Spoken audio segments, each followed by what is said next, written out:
علی سید الانبیاء والمرسلین وعلی آلہ وصحبہ اجمعین، اما بعد۔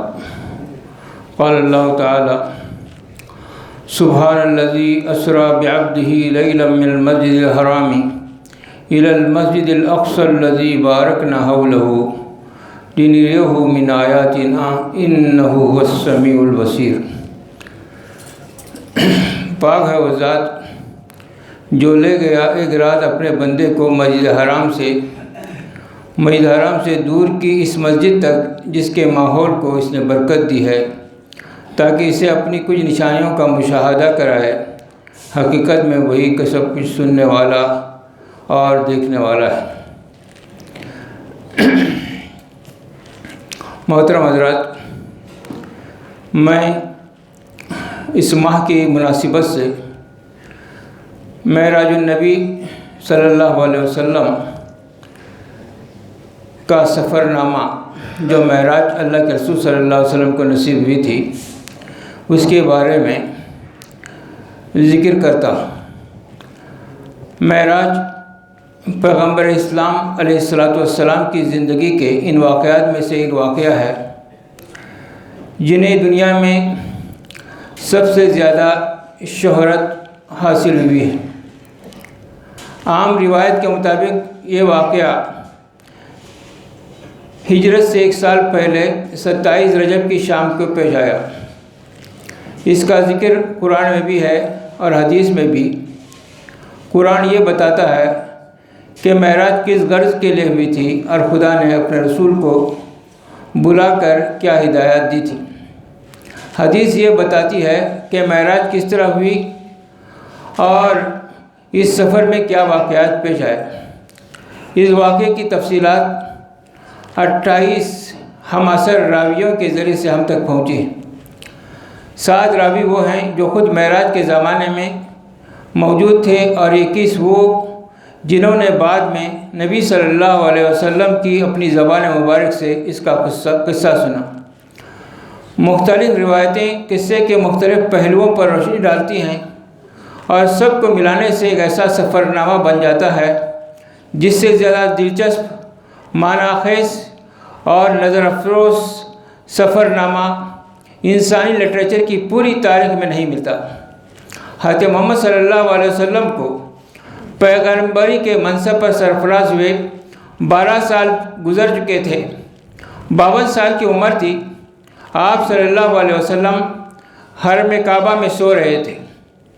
یکایک جبریل علیہ السلام فرشتے نے آ کر آپ صلی اللہ علیہ وسلم کو جگایا۔ آپ کچھ نیند میں اور کچھ بیداری کی حالت میں تھے۔ آپ کو اٹھا کر آپ صلی اللہ علیہ وسلم کو فرشتے زمزم کے پاس لے گئے۔ جبریل علیہ السلام سینہ مبارک کو چاک کیا، زمزم کے پانی سے اس کو دھویا، پھر اسے حلم اور بردباری، دانائی اور ایمان اور یقین سے بھر دیا۔ اس کے بعد آپ صلی اللہ علیہ وسلم کی سواری کے لیے ایک جانور پیش کیا جس کا رنگ سفید اور قد خچر سے کچھ چھوٹا تھا، برق کی رفتار سے چلتا تھا اور اسی مناسبت سے اس کا نام براق تھا۔ پہلے انبیاء علیہ السلام بھی اس نوعیت کے سفر میں اسی سواری پر جایا کرتے تھے۔ جب آپ سوار ہونے لگے، آپ صلی اللہ علیہ وسلم سوار ہونے لگے تو وہ چمکا۔ جبریل علیہ السلام نے تھپکی دی اور کہا، دیکھ کیا کرتا ہے، آج تک محمد صلی اللہ علیہ وسلم سے بڑی شخصیت کا کوئی انسان تجھ پر سوار نہیں ہوا ہے۔ پھر آپ صلی اللہ علیہ وسلم نے اس پر سوار ہوئے اور جبریل علیہ السلام نے کہا، اس جگہ آپ صلی اللہ علیہ وسلم ہجرت کر کے آئیں گے۔ دوسری منزل طور سینا کی تھی جہاں خدا نے حضرت محمد صلی اللہ علیہ وسلم سے ہم کلام ہوا۔ تیسری منزل بیت اللحم کی تھی، حضرت عیسیٰ علیہ السلام جہاں پیدا ہوئے۔ چوتھی منزل پر بیت المقدس تھا جہاں براق کا سفر ختم ہوا۔ اس سفر کے دوران میں ایک جگہ سے کسی پکارنے والے نے پکارا، ادھر آؤ۔ آپ صلی اللہ علیہ وسلم نے توجہ نہ کی۔ جبریل علیہ السلام نے بتایا یہ یہودیت کی طرف بلا رہا تھا۔ دوسری طرف سے آواز آئی، ادھر آؤ۔ آپ صلی اللہ علیہ وسلم اس کی طرف سے بھی ملتفت نہ ہوئے۔ جبریل علیہ السلام نے کہا یہ عیسائیت کا داعی تھا۔ پھر ایک عورت نہایت بنی سنوری نظر آئی اور اس نے اپنی طرف بلایا۔ آپ نے اس سے بھی نظر پھیر لی۔ جبریل علیہ السلام نے کہا یہ دنیا تھی۔ پھر ایک بوڑھی عورت سامنے آئی۔ جبریل علیہ السلام نے کہا دنیا کی عمر کا اندازہ اس کی عمر سے کر لیجئے۔ پھر ایک اور شخص ملا جس نے آپ صلی اللہ علیہ وسلم کو اپنی طرف متوجہ کرنا چاہا، مگر آپ صلی اللہ علیہ وسلم اسے بھی چھوڑ کر آگے بڑھ گئے۔ جبریل علیہ السلام نے کہا یہ شیطان تھا جو آپ کو راستے سے ہٹانا چاہتا تھا۔ بیت المقدس پہنچ کر آپ صلی اللہ علیہ وسلم براق سے اتر گئے اور اسی مقام پر آپ اسے باندھ دیا جہاں پہلے انبیاء علیہ السلام اسے باندھا کرتے تھے۔ ہیکل سلیمان میں داخل ہوئے تو ان سب پیغمبروں کو موجود پایا جو ابتدائے آفرینت سے، جو ابتدائے پیدائش سے اس وقت تک دنیا میں پیدا ہوئے تھے۔ آپ صلی اللہ علیہ وسلم کے پہنچتے ہی نماز کی صفیں بند گئیں۔ سب منتظر تھے کہ امامت کے لیے کون آگے بڑھتا ہے۔ جبریل علیہ السلام نے آپ کا ہاتھ پکڑ کر آگے بڑھا دیا اور آپ صلی اللہ علیہ وسلم نے سب کو نماز پڑھائی۔ پھر آپ صلی اللہ علیہ وسلم کے سامنے 3 پیالے پیش کیے گئے، ایک میں پانی، دوسرے میں دودھ، تیسرے میں شراب۔ آپ صلی اللہ علیہ وسلم نے دودھ کا پیالہ اٹھا لیا۔ جبریل علیہ السلام نے مبارکباد دی کہ آپ صلی اللہ علیہ وسلم نے فطرت کی راہ پا گئے۔ اس کے بعد ایک سیڑھی آپ کے سامنے پیش کی گئی اور جبریل علیہ السلام اس کے ذریعے آپ صلی اللہ علیہ وسلم کو آسمان کی طرف لے چلے۔ عربی زبان میں سیڑھی کو معراج کہتے ہیں اور اسی مناسبت سے یہ سارا واقعہ معراج کے نام سے مشہور ہے۔ پہلے آسمان پر آپ صلی اللہ علیہ وسلم پہنچے تو دروازہ بند تھا۔ محافظ فرشتوں نے پوچھا کون آتا ہے؟ جبریل علیہ السلام نے اپنا نام بتایا۔ پوچھا تمہارے ساتھ کون ہے؟ جبریل علیہ السلام نے کہا محمد صلی اللہ علیہ وسلم۔ پوچھا کیا انہیں بلایا گیا ہے؟ کہا ہاں۔ تب دروازہ کھلا اور آپ صلی اللہ علیہ وسلم کا پرتباق خیر مقدم کیا گیا۔ یہاں آپ صلی اللہ علیہ وسلم کا تعارف فرشتوں اور انسانی ارواح کی ان بڑی بڑی شخصیتوں سے ہوا جو اس مرحلے پر مقیم تھیں۔ ان سب میں نمایاں شخصیت ایک ایسے بزرگ کی تھی جو انسانی بناوٹ کا مکمل نمونہ تھی۔ چہرے، مہرے اور جسم کی ساخت میں کسی پہلو سے کوئی کمی نہ تھی۔ جبریل علیہ السلام نے بتایا یہ آدم ہیں۔ آپ صلی اللہ علیہ وسلم کے امور سے اعلیٰ ان بزرگ کے دائیں بائیں بہت لوگ تھے۔ وہ دائیں جانب دیکھتے تو خوش ہوتے اور بائیں جانب دیکھتے تو روتے۔ پوچھا یہ کیا ماجرا ہے؟ بتایا کہ یہ نسل آدم ہے۔ آدم اپنے اولاد کے نیک لوگوں کو دیکھ کر خوش ہوتے ہیں اور برے لوگوں کو دیکھ کر روتے ہیں۔ پھر آپ صلی اللہ علیہ وسلم سدرۃ المنتہا پر پہنچ گئے جو پیشگاہ رب العزت اور عالم خلق کے درمیان حد فاصل کی حیثیت رکھتا ہے۔ نیچے سے جانے والے یہاں رک جاتے ہیں اور اوپر سے حکام اور قوانین براہ راست یہاں آتے ہیں۔ اسی مقام کے قریب آپ صلی اللہ علیہ وسلم کو جنت کا مشاہدہ کرایا گیا اور آپ صلی اللہ علیہ وسلم نے دیکھا کہ اللہ نے اپنے صالح بندوں کے لیے وہ کچھ مہیا کر رکھا ہے جو کسی آنکھ نے نہ دیکھا، نہ کسی کان نے سنا اور نہ کسی ذہن میں اس کا تصور تک گزر سکا۔ سدرۃ المنتہا پر جبریل علیہ السلام ٹھہر گئے اور آپ صلی اللہ علیہ وسلم تنہا آگے بڑھے۔ ایک بلند ہموار سطح پر پہنچے تو بارگاہ جلال سامنے تھی۔ ہم کلامی کا شرف بخشا گیا۔ جو باتیں ارشاد ہوئی ان میں سے چند یہ ہیں۔ ہر روز 50 نمازیں فرض کی گئیں۔ نمبر 2 سورہ بقرہ کی آخری 2 آیتیں تعلیم فرمائی گئیں۔ نمبر 3 شرک کے سوا دوسرے سب گناہوں کی بخشش کا امکان ظاہر کیا گیا۔ نمبر 4 ارشاد ہوا کہ جو شخص نیکی کا ارادہ کرتا ہے اس کے حق میں 1 نیکی لکھ لی جاتی ہے اور جب اس پر عمل کرتا ہے تو 10 نیکیاں لکھی جاتی ہیں، مگر جو برائی کا ارادہ کرتا ہے اس کے خلاف کچھ نہیں لکھا جاتا اور جب وہ اس پر عمل کرتا ہے تو 1 ہی برائی لکھی جاتی ہے۔ پیشی خداوندی سے واپسی پر نیچے اترے تو حضرت موسیٰ علیہ السلام سے ملاقات ہوئی۔ انہوں نے رداس سن کر کہا میں بنی اسرائیل کا تلخ تجربہ رکھتا ہوں۔ میرا اندازہ ہے آپ صلی اللہ علیہ وسلم کی امت 50 نمازوں کی پابندی نہیں کر سکتی۔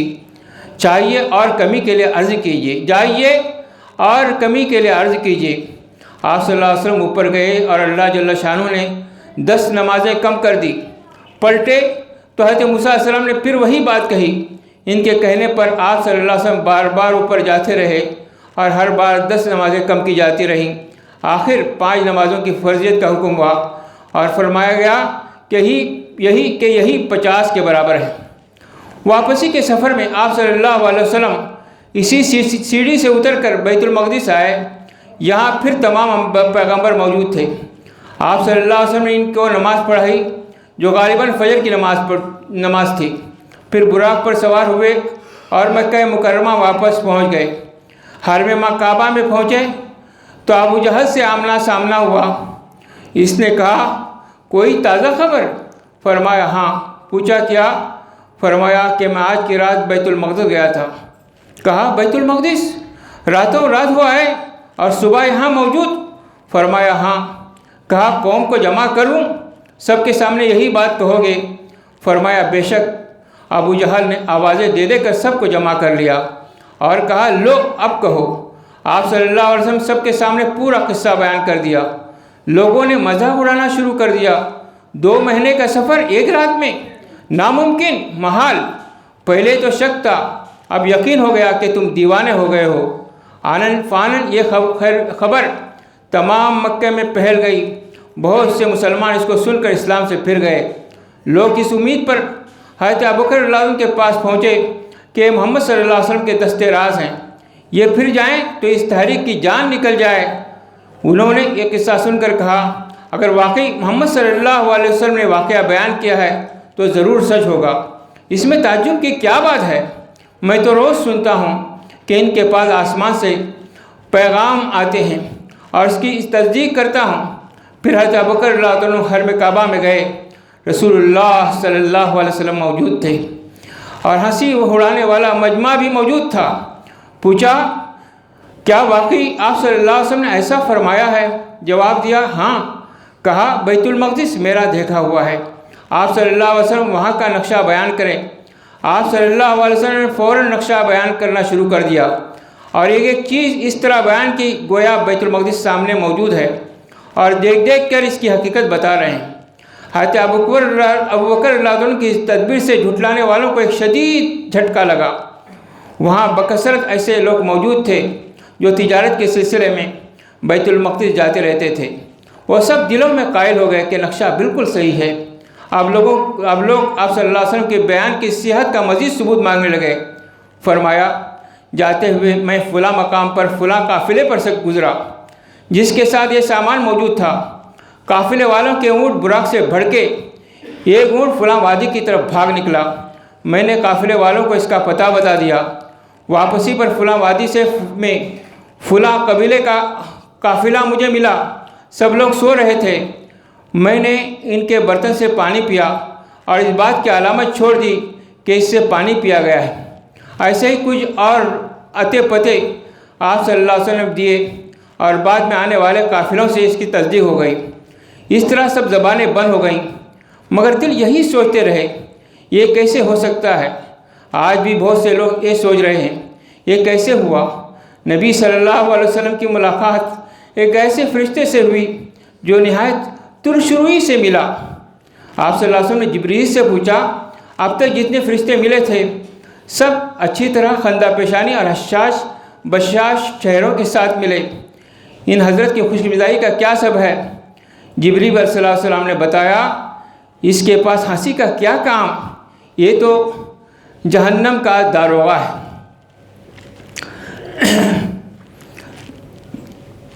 آج بھی